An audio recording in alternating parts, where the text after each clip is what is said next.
For over 16 years, I've been an extremely passionate person about all things health and wellness, from being a personal trainer for almost 10 years, running my own gym for 6 years, taking health and fitness seriously by lifting and implementing as many habits as I could to improve my overall levels from just age 17. And around that same time, I also began my journey to improving my sexual health and performance. Now, even through all that and being as conscious as I have been throughout that whole time, I still have experienced some form of erectile dysfunction in different periods of time. So in this video, I want to go over 5 unexpected ways that erectile dysfunction or some form of it could come about. And again, these are things that took me by surprise and may even take you by surprise. I'm not talking about going out on the weekend, having an absolute bender and wondering why my lad didn't want to show up to the party, or maybe even doing a cycle of steroids when I was a lot younger, tanking all my hormones and wondering why I couldn't get it up. Now, for some of you, you might have even experienced some of these reasons, and for you it might be obvious, but for me, they were totally unexpected, which is why I want to mention them in this video. So hopefully we can together avoid those pitfalls as much as possible. Now, the first reason is overdoing it in the gym. Now, what does even overdoing it mean? See, I took gym or working on my fitness as a good thing. I mean, how could you potentially turn a positive into a negative? Now, I love this quote: there is no such thing as overtraining, but only ever under resting. And I think that that was definitely the case when I essentially took gym way too far, all the way to getting on cycles of steroids just so my body could keep up. Because running my own gym, being a personal trainer for such a long period of time, I was, to be frank, a bit of a nutcase when it came to working out. And honestly, I think there was a number of different, maybe trauma responses, who the heck knows. I essentially found a pain that I could control, and I just took it to the next level. And this isn't me bragging, it was just a stupid amounts. When I wasn't on gear, I was essentially training for 2-3 hours. I mean, I was in the gym all day. So if I wasn't training with people, I was essentially training myself, even using crazy amounts of pre-workout every single day. Totally unnecessary. But look, long story short, I got to a point where I did not even realize how much I was training, and it even took someone else as a friend to tell me, do you think it's possible that you could be training too much? Now, not knowing it back then, but now looking back in hindsight, yes, I was training way too much. And I was essentially just blowing out my nervous system. And back then, I didn't really take that into consideration. You don't know what you don't know. And I never really thought that, if my muscles here were hurting and fatigued, I could just work on another muscle group. But I didn't take into consideration the nervous system, the whole biological system as a whole. And essentially that was just burning out way too often. And if you've watched my content for any amount of time, even if you haven't, sexual health and general health is one and the same, and they work on the same nervous system. But when it comes to especially sexual health and performance, especially when you're in the bedroom getting down and freaky, you want to get erect and be able to last, a sufficient amount of time. Getting erect at all is a sign that you are the right amount of balanced when it comes to your nervous system. You've got the parasympathetic side, which is your rest, digest, grow, and even procreate. Essentially a signal to the body that the environment, your body and your external environment have adequate levels of comfort or a lack of stress or threat. So the environment is safe to essentially procreate. So your body's going to give you those resources. Now, I didn't realize that for me and my body essentially thought that gym was carnage. There must have been an external threat for me to need to lift these crazy weights for such long periods of time. Now, it took me quite a long time to eventually dial things back. And I also didn't know that, one of the reasons I wanted to get on gear was just so I could last in the gym and recover adequately, so I wasn't putting my body under an amount of stress where I wasn't recovering. I mean, if I couldn't go to the gym or push myself in the gym, Like, I would go through almost emotional turmoil. Now, looking back in hindsight, I was probably overlooking some massive issues that I needed to get through, but again, hindsight's a beautiful thing. Now, these days, I'm not on gear, totally el natural, and I'm training not only hard, but I'm also training smart. And that also means that my body on a systemic nervous system level is also super relaxed. I'm using progressive overload every area or wherever I can. So it means my muscles are being adequately stimulated for the growth or the response that I'm looking for, all while keeping everything as a whole cool, calm, and collected. So again, if your nervous system, just as a starting point, is already completely stressed out because your body thinks you're going into carnage or you're fighting off saber-toothed tigers every day, all day, then the body also thinks that the environment is not adequate enough or it's not safe enough to procreate, aka don't give this freaking lunatic the resources, including blood flow, to procreate. Essentially, don't bring another human into this environment that is a total disaster and a massive threat. Reason number 2, prescription medication. Now, this one might be a little obvious for some,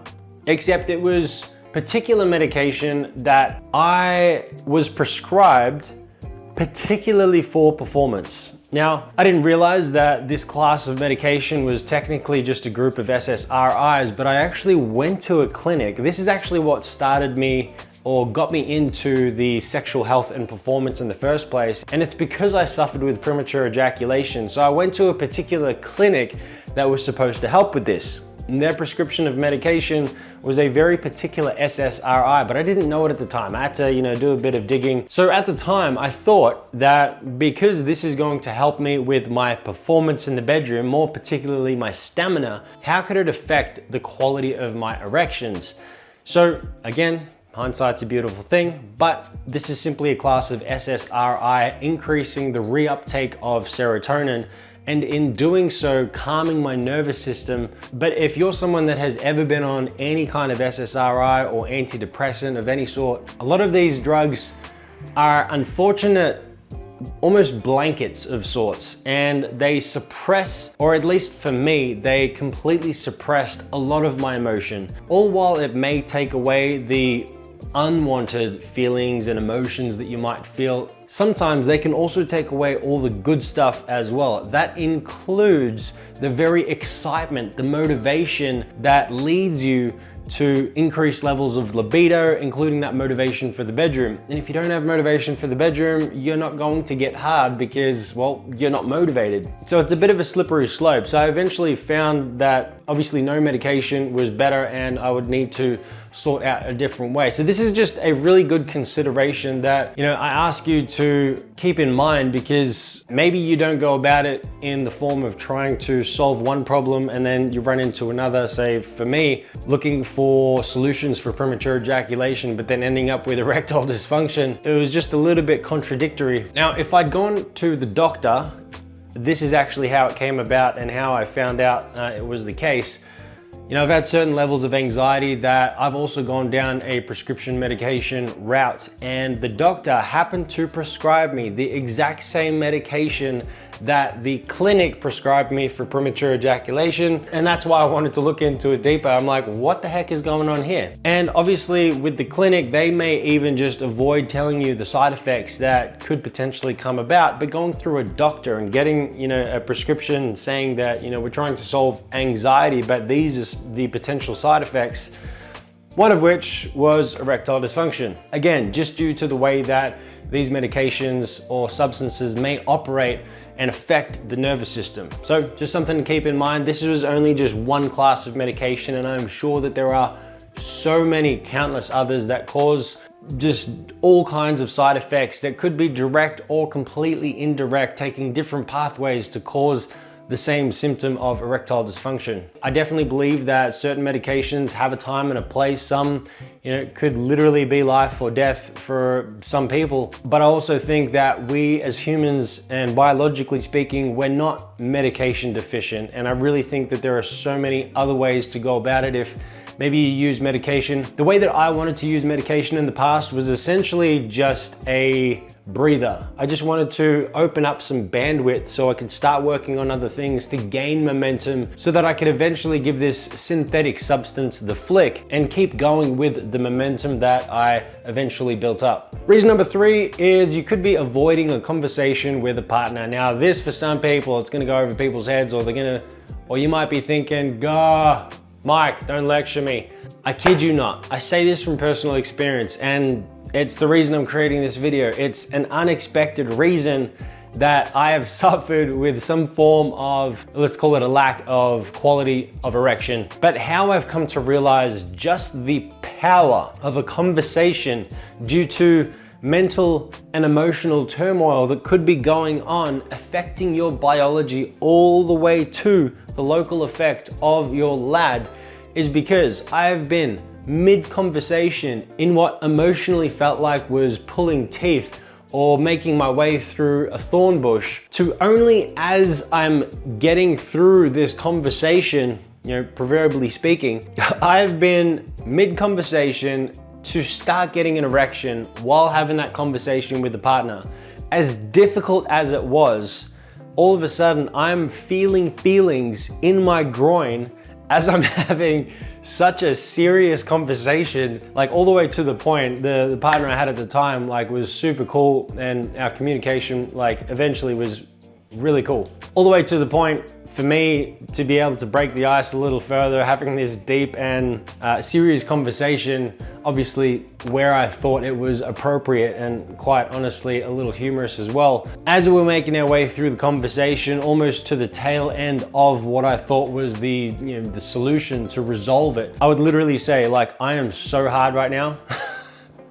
And that in of itself leading to what I like to call make-up sex. I just think it's absolutely fascinating the things that we're not necessarily thinking about that could come about from a simple conversation. You could literally be one conversation away, or a lack thereof, of this affecting your biology and your performance when it comes to erectile quality. Now, you could desire and want sex as much as you want, but if there are mental and emotional blockages that is happening prior to getting to the bedroom, I'm telling you now, it is going to show up as symptoms. It might even be premature ejaculation, or it might be full-blown erectile dysfunction. You might think there is something wrong with you, but it is your body telling you that there is something going on that is not congruent. Now, I think it is an amazing function and mechanism of the body. Imagine if you had that much issue going on with the partner that you could not resolve through verbal communication. Technically speaking, if you couldn't resolve something as simple as that, how are you going to deal or make your way through raising a child, right? Things are only going to get more difficult, and it's almost as if your body knows that. So why is it going to give you the resources and the blood flow to do the very thing that is going to bring that almost more complicated situation into the world? I think it is an amazing mechanism and something to definitely consider if you ever come across any form of erectile dysfunction. Literally, again, you could be one conversation away from a rock hard raging boner. Number 4, you are an overachiever. Now, this one was a tough pill to swallow because I feel like I go through life 100 miles an hour or more, and I never really thought that this could be a potential to cause issues in the bedroom. And once again, hindsight's a beautiful thing. I didn't know what I didn't know. But when you are always running after the next thing, it's almost going away from what you already have, because to go after something in the first place, you don't have that thing, right? And you're moving further away from the things you have. Now, you could definitely come at this from a place of gratitude, but also in a place of growth. Now, I didn't think like this back many, many years ago, right? I almost just left everything behind to go after the next thing. It's like the position I was in, it was never satisfying. And as much as that is a good recipe for growth, it's not a good recipe for fulfillment and gratitude and appreciation. I'm telling you now, it is definitely a skill to develop, to be able to balance both. It is literally a dance of gratitude and almost having a dissatisfied satisfaction. As weird as that sounds, I truly believe you need both, because if you lean too far in one direction, never ever being satisfied with your current situation, it's almost as if, again, thinking about it from a systemic biological point of view, it's almost as if you're telling your body this environment is never good enough. So why would your body, again, give you the resources to procreate and bring a child into that environment? I mean, you could be a millionaire and have almost no appreciation, no gratitude, and just thinking that like the goal is out there, like nothing here right now is good enough. So why would your body give you the resources, even though technically speaking, logically, you have more than enough resources to raise a family, right? So just something to consider, because I've definitely dug myself a hole in the past, never really, I know it's a cliche quote, but just stopping to smell the roses, because quite often it's a beautiful place. And for those of you out there that are super high achievers, like it's an amazing feeling. And I have been in a position where I fear that if I stop, I'll lose my drive. And as much as it's great to stop and smell the roses, like it's a valid fear.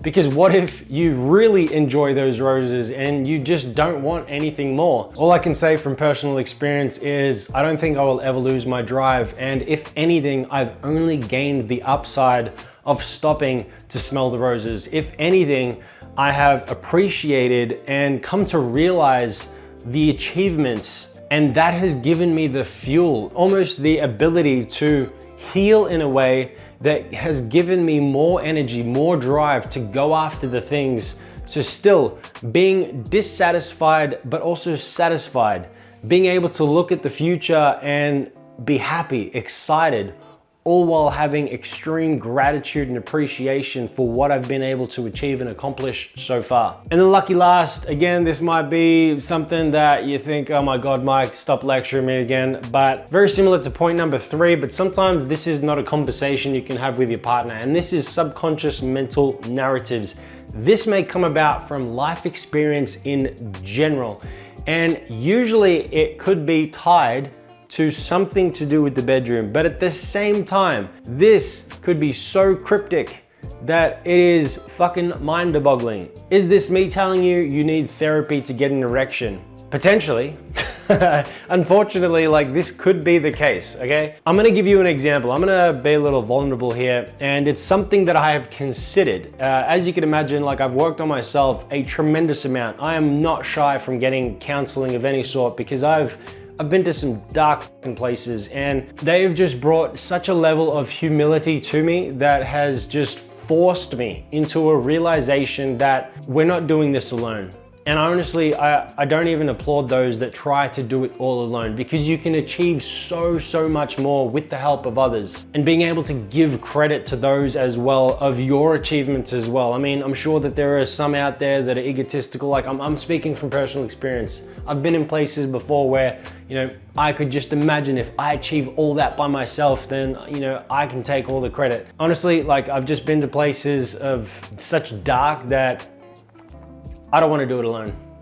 And I don't think anyone should. So I've gone through, you know, heaps of psychologies, a lot of counseling, and I've used it from being in dark places all the way to being in absolutely amazing places, still seeking counsel and coaching even, just to take me to the next level, because the further I can go in life, the further away from the dark places I can get. Now, this is something that I have considered. With all the work that I have done, I have not necessarily experienced forms of erectile dysfunction, but it is almost something that I am trying to get ahead of, because I could imagine that it could cause issues. So this is me being a bit vulnerable here. But at this point in time, from the time of recording this video, I have a daughter. She's 3 years old, and her mama bear and I amicably separated. Now, I definitely say amicably because I understand and realize that there are so many relationships out there that separate, and it is just a terrible circumstance and situation, especially for the little ones. Now, I think what helps in my scenario is how amicable we could be. We are essentially life partners, and we've still agreed to be life partners, but just on a different trajectory. I mean, even often people see us together as a family and they're like, why are you not together? But at this point in time, we essentially just grew apart in certain ways. And honestly, now looking back at it, it was probably the best thing that we could have done at the time. She's gotten better, I've gotten better. I truly believe that things could have gotten worse. I've definitely witnessed, marriages that have almost seemingly been forced to stay together, and the environment, it just does not look pretty. I'm sure we can all agree that we've seen this before. I'm all for working on relationships. Relationships are not easy. They require work. It's not all sunshine and rainbows. But I also believe that there is a time and a place to, look at things seriously and think like, what is the better scenario? Now, all that is to say that I have definitely considered certain narratives that have come up for me that I have essentially been able to address very, very quickly, because I could easily have seen them causing issues for my personal sexual health and performance. Just things like being with my daughter and her asking why, like, she's getting to the age now, she is so conscious, it is just mind-blowing, it is amazing. And she just asks, like, why aren't you with mum? Or just the other night, I co-sleep with her, just the most beautiful age where, I get to snuggle up with her in bed, and she looks across and she pushes me further into one side of the bed and says, like, that's where mum can sleep, like, let's make room for her. Like, for me, that was almost a little soul crushing, really. And I could see how that could influence the next time that I go to have intercourse or a sexual experience of any sort. If there is a narrative that, I've almost failed in this regard. So it's almost as if my own child has made me second guess my decisions in choosing the life path for our family. And in doing so, whenever I'm in a situation with another woman in the future, those narratives are playing and obviously affecting my biology. Now, obviously I'm conscious about it, and I've addressed it as soon as possible, needing to replace it with certain narratives, almost telling myself over and over again continuously. And sometimes it might even change on a day-to-day basis, but I need to address them as soon as they come up so they don't cause issues by hopefully rewriting or reaffirming the decisions that I've made. So hopefully taking subconscious mental narratives that have potential risks of causing issues in the bedroom because of decisions I've made in the past, and rewriting them into positive ones to, again, bring my nervous system back down to be cool, calm, and collected about the scenario. Now, I can confidently say, like, what definitely helps is how amicable the situation and relationship is, and how we've been able to develop. Because of the decisions that we've made, we've grown even more as a family, and the individual growth that we've had.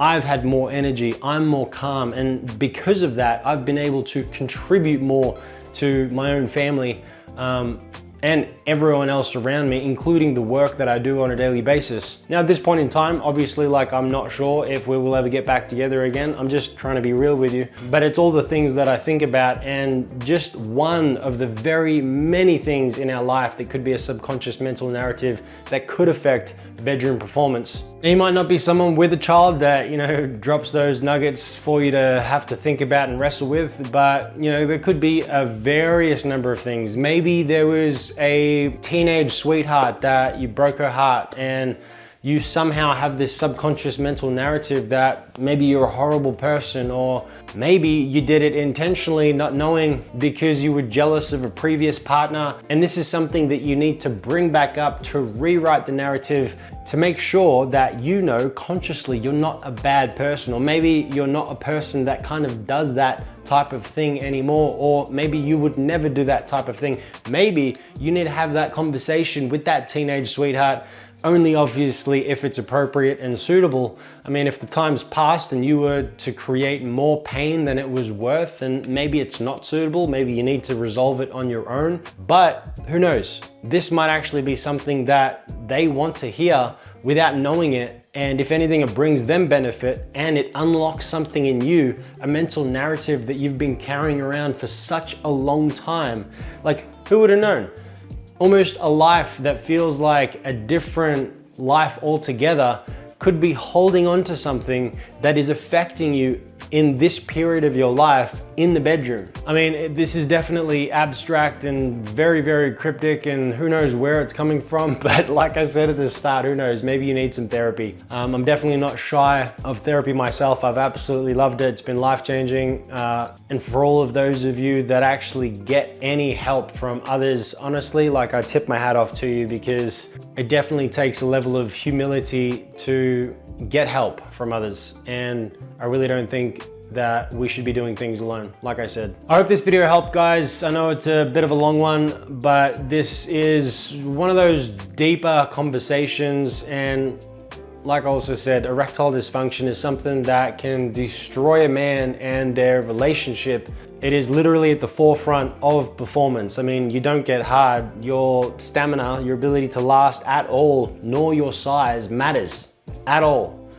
So you take care of this and the rest can come after. Now, I'm hoping that you'll never have to have any form of erectile dysfunction, even as we age into, gray and wrinkly age. Hopefully, as long as you're alive, you can stay rock hard, raging and ready to go all the time, and for as long as you want. Now, for more videos like this one, check out totalmanperformance.com for all products, including courses with money back guarantees. Check out totalmanshop.com. As always, guys, be the man you know you can be. I'll see you in the next video.